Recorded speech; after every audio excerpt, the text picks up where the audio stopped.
திகட சக்கர செம்புக அமைந்துள்ளான் சகட சக்கர தாமரை நாயகன் அகட சக்கர விண்மணி யாவுரை விகட சக்கரன் மெய்ப்பதம் போற்றுவோமே. நவக்கிரகங்களின் தந்தையான பிள்ளையாரை வணங்கியும் எனது குலதெய்வமான அகிலாண்ட நாயகி வராகியம்மனின் அருளோடும் இன்றைய நிகழ்ச்சிக்குள் போவோம். வணக்கம் இனியவர்களை, உங்கள் ஜோதிடர் கண்ணன் பேசுகின்றேன். இன்று நான் எடுத்துக்கொண்ட விடயம் அதிசார குரு பெயர்ச்சி. அன்பர்களே, அதிசார குரு பெயர்ச்சி என்றால் என்ன என்று தெரிய வேண்டும் இல்லையா? முதலாவதாக, ஒரு கிரகம் தான் இருக்கின்ற இடத்தில் இருந்து அடுத்த வீட்டுக்கு முன்னோக்கி சென்று மிக வேகமாக தனது செயல்பாடுகளை எடுத்து செய்வதே அதிசாரம் எனப்படும். அந்த வகையில் அதிசார குரு பகவான் பயணிக்கும் போது தனது காரக மற்றும் ஆதிபத்திய பலன்களை ஒவ்வொரு ராசியினருக்கும் மிக்க வலுவோடும் விரைவாகவும் தருவார். அதாவது, உங்களது ராசிக்கு குரு பகவான் எத்தகையவர் என்பதை பொறுத்தும், எந்த நிலையில் கோச்சாரத்தில் தங்கியிருக்கின்றார் என்பதை பொறுத்தும், எந்த நிலையில் உங்களது ஜனன ஜாதகத்தில் தங்கியிருக்கின்றார் என்பதை பொறுத்தும் பலன்கள் நிச்சயமாக வேறுபடும் என்பதை நான் இங்கே முதலில் உங்கள் எல்லோருக்கும் தெரிவித்துக் கொள்கின்றேன். அன்பர்களே, கோசார குரு பகவான் அதிசாரமாக எதிர்வரும் 19/10/2025 முதல் 5/12/2025 வரை கடக ராசியில் தனது சொந்த நட்சத்திரமான புனர்பூசம் 4ஆம் பாதத்தில் பயணிக்கிறார். அதாவது, தமிழுக்கு ஐப்பசி 2ஆம் தேதி முதல் கார்த்திகை மாதம் 19ஆம் தேதி வரை கடக ராசியில் பயணிக்கின்றார். இதே சமயம் கோசார குரு பகவான் கடக ராசியில் அதிசாரமாக உச்சம் பெற்று நேர்கதியில் எதிர்வரும் 19/10/2025 முதல் 11/11/2025 வரை, அதாவது தமிழுக்கு ஐப்பசி 2ஆம் தேதி முதல் ஐப்பசி 25ஆம் தேதி வரை தனது சொந்த நட்சத்திரமான புனர்பூசம் 4ஆம் பாதத்தில் சரியாக 24 நாட்கள் பயணிப்பார். பின்னர் கோசார குரு பகவான் இதே கடகராசியில் அதிசாரமாக உச்ச வக்கிரகதியில் எதிர்வரும் 12/11/2025 முதல் 5/12/2025 வரை, அதாவது தமிழுக்கு ஐப்பசி 26ஆம் தேதி முதல் கார்த்திகை மாதம் 19ஆம் தேதி வரை தனது சொந்த நட்சத்திரமான புனர்பூசம் 4ஆம் பாதத்தில் சரியாக மீண்டும் 24 நாட்கள் பயணிப்பார்.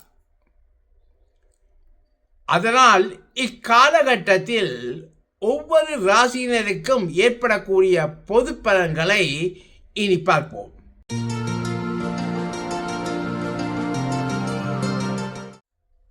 விருச்சிக ராசி அன்பர்களே, உங்கள் விருச்சிக ராசிக்கு 2ஆம் இடமான தனம் வாக்கு குடும்பஸ்தானத்திற்கும் 5ஆம் இடமான புத்திர மற்றும் பூர்வ புண்ணிய ஸ்தானத்திற்கும் அதிபதியாக வருகின்ற குரு பகவான் உங்களது விருச்சிக ராசிக்கு 9ல், அதாவது பாக்கியஸ்தானத்தில் கடக ராசியில் தனது நட்பு வீட்டில் உச்சம் பெற்று நேர்கதியில் பயணிக்கின்றார்.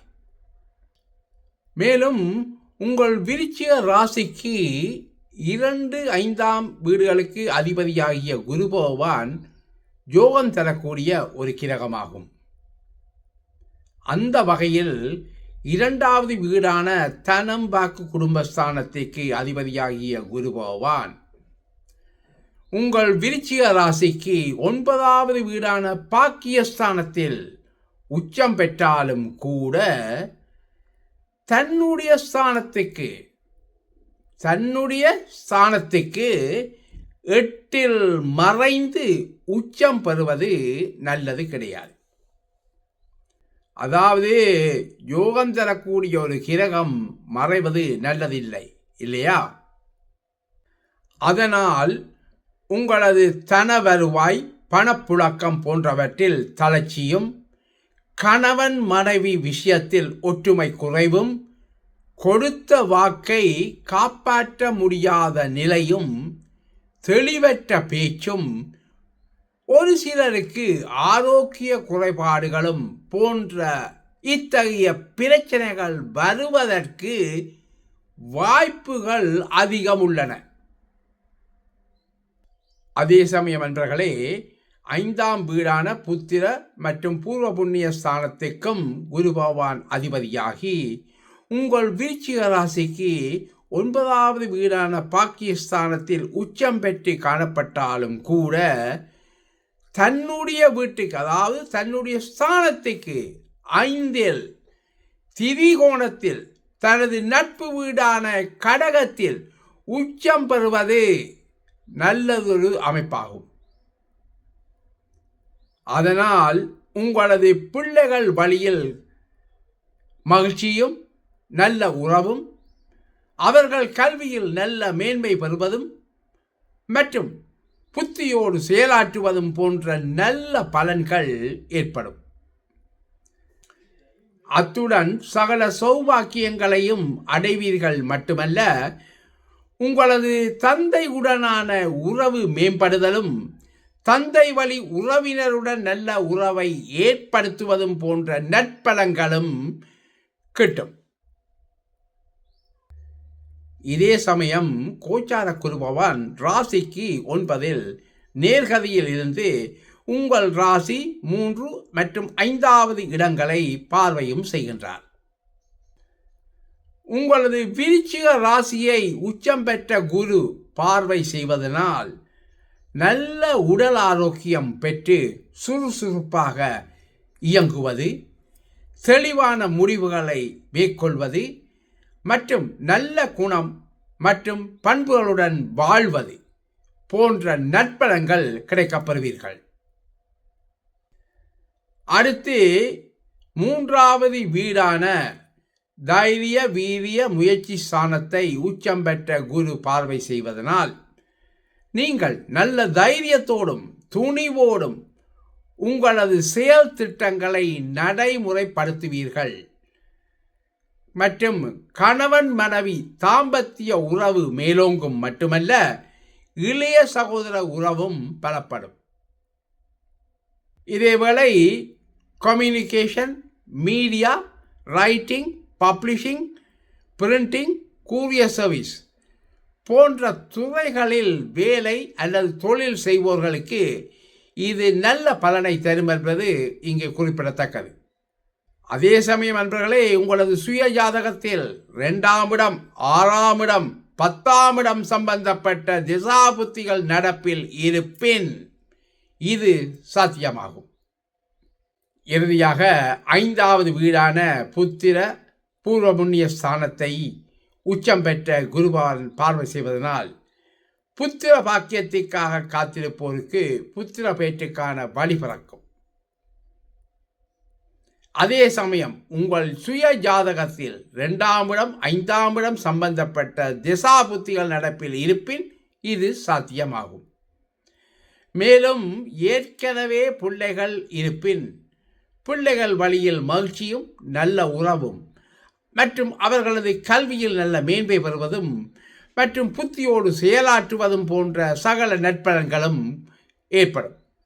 மேலும் நண்பர்களே, பூர்வீகம் சம்பந்தமான புதிய தொடர்புகள் உங்களுக்கு உண்டாவதும் அல்லது பழைய தொடர்புகளை புதுப்பித்தலும், அதேபோல் கோவில் தொண்டு ஸ்தாபனங்களுக்கு உதவி புரிதலும் போன்ற நற்காரியங்களையும் நீங்கள் செய்வீர்கள். அன்பர்களே, முக்கியமாக உங்களது சுய ஜாதகத்தில் குரு பகவான் கடகராசியில் உச்சம் பெற்று தங்கி நேர்கதியில் பயணிக்கும் போது ஒருவேளை அங்கு ஜனனகால ஜாதகத்தில் உள்ள குரு பகவான் மீது இந்த கோச்சார குரு பகவானும் சென்று பயணிக்கும் இந்த நேரத்தில் மேற்கூறப்பட்ட சகலவிதமான நற்பலங்களும் கூடுதலாக உங்களுக்கு கிடைக்கப்பெறும். முக்கியமாக கோச்சார குருவான் கடக ராசியில் உச்ச வக்கரகதியில் பயணிக்கும் போது ஒருவேளை உங்களது ஜனகால ஜாதகத்தில் குரு பகவான் இதே கடகராசியில் வக்கிரகதியில் இருப்பின் அல்லது சூரியன் சந்திரன் தவிர்ந்த ஏனைய பிற கிரகங்களில் ஏதாவது ஒரு கிரகமாவது வக்கிரகதியில் இதே கடகராசியில் இருப்பின் உங்களுக்கான தீமைகளின் அளவு நல்ல குறைவாக கிடைக்கும் அல்லது நற்பலன்களின் அளவு குறைவாக கிடைக்கும். சரி நேயர்களே, விருச்சிக ராசிக்கான அதிசார குரு பயிற்சி பலன்கள் கேட்டீர்கள். மீண்டும் சந்திக்கும் வரை அன்பு வணக்கம் கூறி விடைபெறுவது நியூசிலாந்திலிருந்து உங்கள் ஆஸ்ட்ரோ கண்ணன். வணக்கம் நேயர்களே.